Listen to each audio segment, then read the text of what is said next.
নিউইয়র্কের জ্যাকসন থেকে আপনাদের সঙ্গে আছে আমি খালেদ মহিউদ্দিন। জুলাই সনদ নিয়ে অনৈক্য কাটেনি, নির্বাচন ব্যবস্থা নিয়ে কে কার সঙ্গে যাচ্ছে, কোথায় কে দাঁড়াচ্ছে, সেসব নিয়ে কথা বলার জন্য আজ আমাদের সঙ্গে রয়েছেন ডক্টর মিজানুর রহমান আজহারীকে। আপনাকে আমাদের অনুষ্ঠানে স্বাগত জানাই। আপনি আমাদেরকে সময় দিয়েছেন, সেজন্য শুভেচ্ছা ও কৃতজ্ঞতা জানবেন। নাহমাদুহু ওয়া নুসাল্লি আলা রাসূলিহিল কারীম, আম্মা বা'দু, ফাআউযু বিল্লাহি মিনাশ শাইতানির রাজীম, বিসমিল্লাহির রহমানির রহিম। শুরুতেই আল্লাহ রাব্বুল ইজ্জা ওয়াল জালালের দরবারে শুকরিয়া জানাচ্ছি যে আল্লাহ তাআলা আমাদেরকে একে আলোচনাতে অংশগ্রহণের সুযোগ দিয়েছেন। আমরা শুরুতেই পড়ে নিচ্ছি কালিমাতু শুকর, আলহামদুলিল্লাহ। এবং যে যেখান থেকে আজকের প্রোগ্রামটি দেখছেন শুনছেন, সবাইকে আন্তরিক শুভেচ্ছা এবং মোবারকবাদ। আহলান ওয়া সাহলান ওয়া মারহাবান বিকুম ফি হাদাল লিকা আত-তাইয়িব ওয়াল মুবারাক। তো আমি আন্তরিক শুকরিয়া জানাচ্ছি যে ওনার এই প্রোগ্রামে আমাকে ইনভাইট করবার জন্য।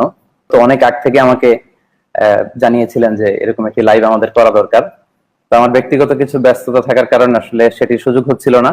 মানে আমারও খুব ইচ্ছা ছিল যে ভাইয়ের সাথে একটি প্রোগ্রামে জয়েন করব, কিছু কথা শেয়ার করব, পরে ব্যাটে বলে হচ্ছিল না এবং দেরি করে হলেও আলহামদুলিল্লাহ আমরা একসাথে এসেছি এবং লাইভে বসেছি। আলহামদুলিল্লাহ, আল্লাহর মেহেরবানি। আমাদের সাথে আরও থাকছে জনাব মোহাম্মদ তারেক রহমান। জনাব মোহাম্মদ তারেক রহমান, আপনাকে আমাদের অনুষ্ঠানে স্বাগত জানাই। আপনি আমাদের সাথে যুক্ত হয়েছেন, সেজন্য শুভেচ্ছা ও কৃতজ্ঞতা। আমি প্রথমেই জনাব তারেক রহমান আপনার কাছে একটু আসতে চাই। আপনি সম্প্রতি বিবিসি বাংলাকে বলেছেন, জুলাই আন্দোলনের স্পিরিট মানে রাষ্ট্র সংস্কারের আকাঙ্ক্ষা, মানুষের ভোটাধিকার নিশ্চিত করার প্রতিজ্ঞা। সেই থেকে সরে গিয়ে কেউ কেউ কি রাজনৈতিক ফায়দার দিকেই বেশি নজর দিচ্ছেন? এর মধ্যেও কি এক ধরনের পক্ষপাতিত্ব বা নিজ দলের পক্ষে ঝোল টানার আগ্রহী বেশি দেখা যাচ্ছে? আমরা পিক এন্ড চুজ ফর্মুলাটাও কি আমরা দেখতে পাচ্ছি, যখন যাকে পছন্দ তখন তার সঙ্গে থাকা? বিসমিল্লাহির রহমানির রহিম। এই অনুষ্ঠানের সম্মানিত সভাপতি সহ আমার সামনে উপস্থিত আলোচক বৃন্দ এবং ছাত্র দলের প্রিয় ভাই ও বোনেরা, আসসালামু আলাইকুম। যাদের কথা বলে তাদেরকে তো দেশের মানুষ 1971 সালেই দেখেছে। কিছু কিছু মানুষ বা কোনো গোষ্ঠী ইদানিং বলতে শুনেছি বা বিভিন্ন জায়গায় কেউ কেউ সোশ্যাল মিডিয়ায় বলে যে অমুককে দেখলাম, তমুককে দেখলাম, তমুককে দেখলাম। এবার অমুককে দেখুন। যাদের কথা বলে অমুককে দেখুন, প্রিয় সহকর্মীবৃন্দ, তাদেরকে তো দেশের মানুষ 1971 সালেই দেখেছে। 1971 সালে তারা তাদের নিজেদের স্বার্থ রক্ষার্থে কিভাবে লক্ষ লক্ষ মানুষকে হত্যা করেছে, ঠিক যেভাবে পতিত স্বৈরাচার পালিয়ে যাওয়ার আগে হাজারো হাজারো মানুষকে হত্যা করেছিল ক্ষমতা ধরে রাখার জন্য। এই যাদেরকে কেউ কেউ বলে যে একবার দেখুন না এদেরকে, তাদেরকে দেশের মানুষ 71 সালেই দেখেছে নিজেদের রাজনৈতিক স্বার্থ রক্ষার্থে লক্ষ লক্ষ মানুষকে শুধু হত্যাই করেনি, তাদের সহকর্মীরা কিভাবে মা বোনদের ইজ্জত পর্যন্ত লুট করেছিল। এই কথাটি আমাদেরকে মনে রাখতে হবে। প্রিয় ভাই বোনেরা, এই মুহূর্তে আমরা যদি দেখি, আমরা আগামী 2 মাস পরে একটি নির্বাচন প্রত্যাশা করছি। এই দেশটি গত 16 বছর যেই স্বৈরাচার পালিয়ে গিয়েছে, যেই স্বৈরাচারকে বাংলাদেশের জনগণ বিতাড়িত করেছে আন্দোলনের মাধ্যমে,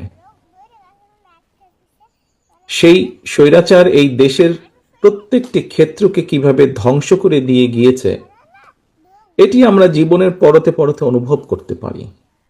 কিভাবে দেশের অর্থনৈতিক ব্যবস্থা ভেঙে দিয়ে গিয়েছে, কিভাবে দেশের আইন শৃঙ্খলা ভেঙে দিয়ে গিয়েছে, কিভাবে দেশের শিক্ষা ব্যবস্থাকে ধ্বংস করে দিয়ে গিয়েছে, কিভাবে দেশের স্বাস্থ্য ব্যবস্থাকে ধ্বংস করে দিয়ে গেছে, কিভাবে দেশের প্রাকৃতিক অবস্থাগুলোকে, নদী নালা খাল বিল বন জঙ্গলকে ধ্বংস করে দিয়ে গিয়েছে, কিভাবে দেশের কৃষি, যেটাই বলি না কেন, সব কিছুকে যেভাবে ধ্বংস করে দিয়ে গিয়েছে।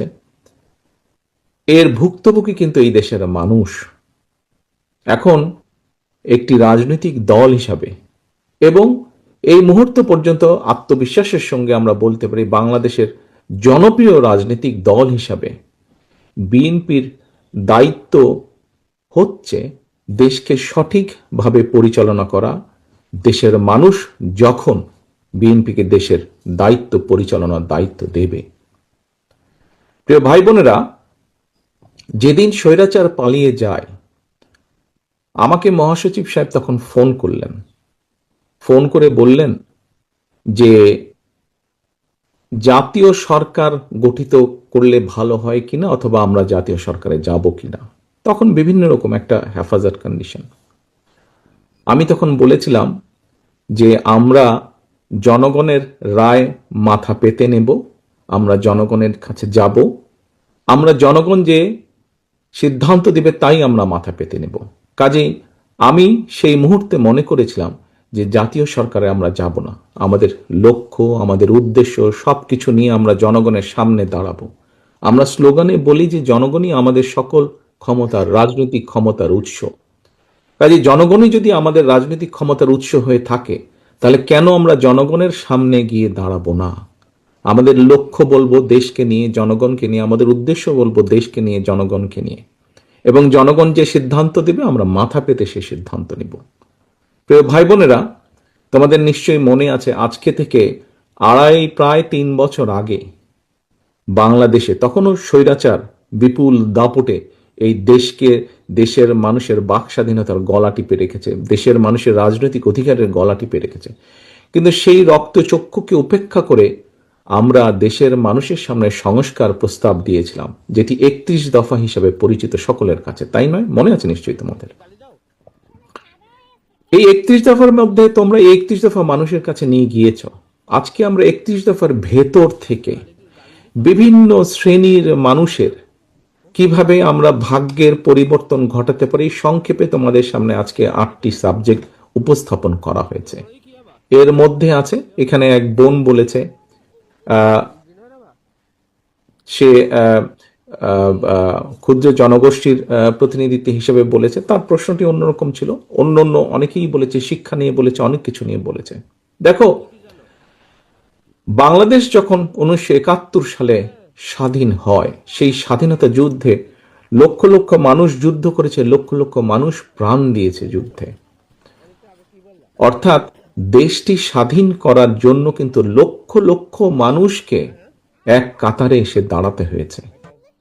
আজকে আমরা দেশ গড়ার পরিকল্পনা, এই কাজটি যদি আমাদেরকে সফল করতে হয়, সারাদিন যে সকল বিষয় নিয়ে তোমরা আলোচনা করলে, এই কাজগুলোকে নিয়ে যদি আমাদের সফল করতে হয়, অর্থাৎ দেশকে যদি সামনে নিয়ে যেতে হয়, মানুষকে যদি তার অবস্থান পরিবর্তন করে ভালো অবস্থানে নিতে হয়, তাহলে আমাদের সকলকে কাঁধে কাঁধ মিলিয়ে কাজ করতে হবে। আমি গত 5ই আগস্টের পর থেকে আমি গত প্রায় 1 বছরের বেশি সময় ধরে বলে আসছি যে আমাদের সামনের সময়গুলো কিন্তু খুব ভালো নয়। সামনে অনেক কঠিন সময়ে অপেক্ষা করছে আমাদের জন্য। বিভিন্নভাবে বিভিন্ন রকম ষড়যন্ত্র বিভিন্ন জায়গায় হচ্ছে। এই ষড়যন্ত্র রুখে দিতে পারে এই দেশের জনগণ, এবং এই ষড়যন্ত্র জনগণকে নিয়ে সাথে রুখে দিতে পারে বিএনপি, বাংলাদেশ জাতীয়তাবাদী দল। এই ষড়যন্ত্র রুখে দেবার একমাত্র উপায় হচ্ছে গণতন্ত্র, গণতন্ত্র এবং গণতন্ত্র। আমরা যদি গণতন্ত্রকে প্রতিষ্ঠিত করতে পারি, যে কোনো মূল্যে জনগণের মতামতকে প্রতিষ্ঠিত করতে পারি, তাহলে অবশ্যই অনেক ষড়যন্ত্রকে আমরা রুখে দিতে পারবো। কিন্তু ষড়যন্ত্রকে রুখে দিতে পারলেও তারপরেও কিন্তু সামনে অনেক কঠিন সময়। একটু আগেই আমি বলেছি, এবং তোমরা নিজেরাও জানো, তোমরা আজকে ছাত্র দলের প্রতিনিধি হিসাবে এখানে প্রত্যেকে উপস্থিত আছো, ছাত্র হিসাবে তোমাদের নিজেদের ধারণা আছে। প্রত্যেকটি ক্ষেত্রে একটি অরাজকতা বিরাজ করছে। কাজে আমরা এখানে আজকে অর্থনীতি নিয়ে আলাপ করেছি। আমরা এখানে তরুণ যে সমাজ, কয়েকজন তোমরা প্রশ্ন করেছে, তরুণ যে সমাজ, তাদের সামনে সবচেয়ে বড় যেই সমস্যাটি তাদের কর্মসংস্থানের বিষয়, এই কর্মসংস্থানের বিষয় নিয়ে আমরা আজকে এখানে আলাপ করেছি। আমরা দেশের মানুষের স্বাস্থ্য নিয়ে এখানে আলোচনা করেছি। আমরা এখানে দেশের যে অর্ধেক সমাজ নারী সমাজ, এই নারী সমাজকে কিভাবে এম্পাওয়ার করা যায় এবং তাদের কন্ট্রিবিউশনকে সমাজের মধ্যে নিয়ে আসা যায়, এবং যেটার যেটা শুভ ফল দেশের অর্থনীতি, দেশের সমাজ ব্যবস্থা, পরিবার, স্বাস্থ্য সবকিছুর উপরে সে অবস্থা, শুভ অবস্থাটা পড়বে, কিভাবে সেটা করা যায় তা নিয়ে আমরা আলোচনা করেছি। দেশের পরিবেশ নিয়ে আমরা আলোচনা করেছি, দেশের শিক্ষা ব্যবস্থা নিয়ে আমরা আলোচনা করেছি, কিভাবে শিক্ষা ব্যবস্থাকে আমরা গড়ে তুলতে পারি, কিভাবে শিক্ষকদেরকে আমরা গড়ে তুলতে পারি সুন্দরভাবে, কারণ শিক্ষকদেরকে যদি আমরা গড়ে তুলতে পারি তাহলে ভবিষ্যৎ শিক্ষা ব্যবস্থাকেও সুন্দরভাবে গড়ে তুলতে পারবো। কিন্তু এই কাজগুলো করা কিন্তু কঠিন কাজ, নট ইম্পসিবল, কিন্তু অনেক কঠিন কাজ। এবং দেশ এবং জাতিকে যদি নেতৃত্ব দিতে হয় তাহলে অবশ্যই একটি পরিকল্পনা আমাদের সামনে থাকতে হবে। প্রিয় ভাই বোনেরা, তোমরা আজকে যখন এই হলে এসে বসেছো, তোমাদের আলোচনা শুরু হয়েছে, তোমাদের আলোচনা শুরু হওয়ার সময় তোমাদেরকে প্রত্যেকে একটা করে ফোল্ডার দেওয়া হয়েছে এবং কিছুক্ষণ পরে, খুব সম্ভবত লাঞ্চের পরে, তোমাদের সকলকে আলাদা আবার হাতে হাতে একটা লিফলেট দেওয়া হয়েছে না তোমাদের? সেই লিফলেটের মধ্যে কি আছে? সেই লিফলেটের মধ্যে কি আছে আমি বলছি। আলাদা একটি লিফলেট তোমাদেরকে দেওয়া হয়েছে। এখানে সোহেল, আজকে যে অনুষ্ঠান পরিচালনা করছে আমাদের জয়েন্ট সেক্রেটারি সোহেল, তার বক্তব্যে সোহেল কিন্তু একটি গুরুত্বপূর্ণ কথা বলেছে।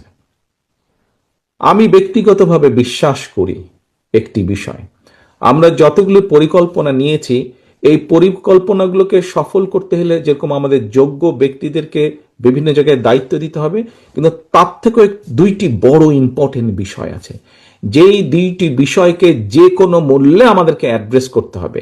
এবং এই দুইটি বিষয়কে যদি আমরা অ্যাড্রেস করতে না পারি, আমাদের পুরো জাতি এবং দেশ সংকটের মধ্যে পড়বে। কি দুটি বিষয়? এক, দুর্নীতি, যে কোনো মূল্যে এই দুর্নীতির লাগাম টেনে ধরতে হবে। দুই, আইন শৃঙ্খলা পরিস্থিতি, যে কোনো মূল্যে আইন শৃঙ্খলা পরিস্থিতির লাগাম টেনে ধরতে হবে। যদি আমরা দুর্নীতি এবং আইন শৃঙ্খলার লাগাম টেনে ধরতে না পারি, তাহলে আমরা যে পরিকল্পনাগুলি গ্রহণ করেছি মানুষের স্বাস্থ্য নিয়ে, দেশের ভবিষ্যৎ সন্তানদের শিক্ষা ব্যবস্থা নিয়ে, নারী সমাজকে এম্পাওয়ার্ড করার জন্য, দেশের কৃষি ব্যবস্থা, প্রত্যেকটি পরিকল্পনা আমাদের বাধাগ্রস্ত হবে, স্লো হয়ে যাবে আমাদের। সেজন্যই আমাদের সরকার গঠনের সুযোগ পাওয়ার সাথে সাথে সর্বপ্রথমে আমাদেরকে নজর দিতে হবে, সর্বপ্রথমে আমাদেরকে ব্যবস্থা করতে হবে দুর্নীতির লাগাম কিভাবে আমরা টেনে ধরব। প্রিয় ভাই বোনেরা, তোমাদের হাতে যে লিফলেটটা দেওয়া হয়েছে, এই লিফলেটের মধ্যে একদম তথ্য দিয়ে উপস্থাপন করা হয়েছে যে বিএনপি 2001 সাল থেকে 2006 সাল পর্যন্ত যখন দেশ পরিচালনার দায়িত্বে ছিল, তার আগে যেই স্বৈরাচারকে বিদায় করা হয়েছিল, সেই স্বৈরাচার যখন দেশ ক্ষমতায় ছিল, সেই সময় কিভাবে তারা দুর্নীতি ছেয়ে ফেলেছিল দেশকে, এবং 2001 সালে দায়িত্ব পাবার পরে কিভাবে খালেদা জিয়ার সরকার ধীরে ধীরে ধীরে ধীরে দুর্নীতির অবস্থার উন্নতি ঘটিয়েছিল, দুর্নীতি থেকে ধীরে ধীরে কিভাবে দেশকে বের করে নিয়েছিল, একটি আন্তর্জাতিক সংস্থার যে অ্যানালাইসিস, সেই অ্যানালাইসিস একদম পুরা সুন্দরভাবে তোমাদের সামনে তুলে ধরা হয়েছে সেই লিফলেটটার মধ্যে। কাজেই আমরা দৃঢ়ভাবে, অত্যন্ত আত্মবিশ্বাসের সঙ্গে বলতে পারি, এই বাংলাদেশে যদি দুর্নীতির লাগাম টেনে ধরতে পারে, তাহলে একমাত্র বাংলাদেশ জাতীয়তাবাদী দলই পক্ষেই সেটা সম্ভব। সেটি করা সম্ভব একমাত্র কারণ আমরা অতীতে করেছি, আমরা ইনশাল্লাহ ভবিষ্যতে দেশের মানুষ ভবিষ্যতে ইনশাল্লাহ আমরা সেই কাজটি করিয়ে দেখাতে পারবো। প্রিয় সহকর্মীবৃন্দ,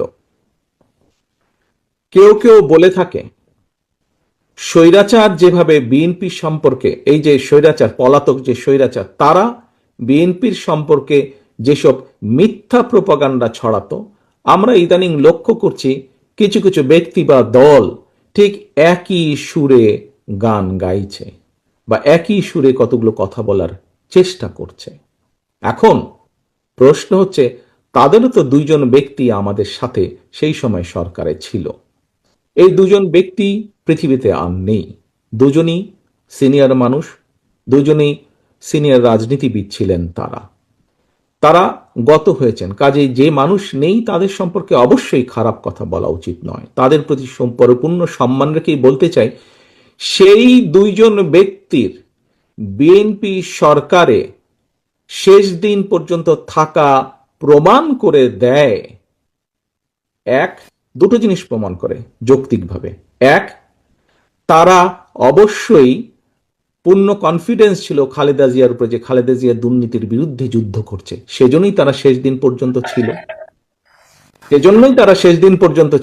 এখন তাদের দলের অন্য যে যত বড় বড় কথা বলি কি না কেন, খালেদা জিয়া শেষ দিন পর্যন্ত দুর্নীতির বিরুদ্ধে যুদ্ধ করেছে এবং দুর্নীতির অবস্থার পরিবর্তন ঘটেছে, এই আত্মবিশ্বাস তাদের মধ্যে ছিল। তারা দেখেছিল সেই সরকারকে, কারণ তো সরকারের ভেতরেই ছিল, সেজন্যই তারা শেষ দিন পর্যন্ত এই বিএনপি সরকারের সাথে তারা ছিল। আমরা এইভাবেই ধরে নিব, আমরা অন্য কিছু বলতে চাই না। কেউ কেউ বলে থাকে যে তাদের বিরুদ্ধে কোনো কিছু অভিযোগ পাওয়া যায় না। আজকে যখন নিরপেক্ষ কোর্ট বসেছে, স্বৈরাচারের সময় আমরা দেখেছি কিভাবে আদালতকে ইনফ্লুয়েন্স করা হতো, কিন্তু স্বৈরাচার পালিয়ে যাওয়ার পরে মোটামুটি আমরা বলতে পারি যে আদালত এখন নিরপেক্ষতা আমরা আশা করি। সেই নিরপেক্ষ আদালত থেকে আমরা দেখেছি কারো বিরুদ্ধেই কোনো জিনিস প্রমাণিত হয়নি, এটি ছিল প্রোপাগান্ডা। কাজেই আমাদেরকে আজকে এই কনক্লুশনই আসতে হবে যে একমাত্র বিএনপি পেরেছিল দেশকে দুর্নীতি থেকে বের করে নিয়ে আসতে। ইনশাল্লাহ আগামী দিনেও বিএনপি পারবে। এবার আসো আইন শৃঙ্খলা। আরেকটি বিষয় আমি উল্লেখ করতে চাই তোমাদের সামনে, সেটি হচ্ছে আইন শৃঙ্খলা পরিস্থিতি। প্রিয় ভাই বোনেরা, তোমাদের অনেকেরই বয়স তখন আজকে থেকে অনেক কম ছিল, কিন্তু তোমরা নিশ্চয়ই শুনেছ অনেক মানুষের কাছে, সহকর্মী হোক, পরিবারের সদস্য হোক, আত্মীয় স্বজন হোক, বিগত বিএনপি সরকারের সময় আমরা বিভিন্ন আইন শৃঙ্খলা বাহিনী তৈরির মাধ্যমে আমরা দেশে আইন শৃঙ্খলা পরিস্থিতির উন্নতি ঘটিয়েছিলাম।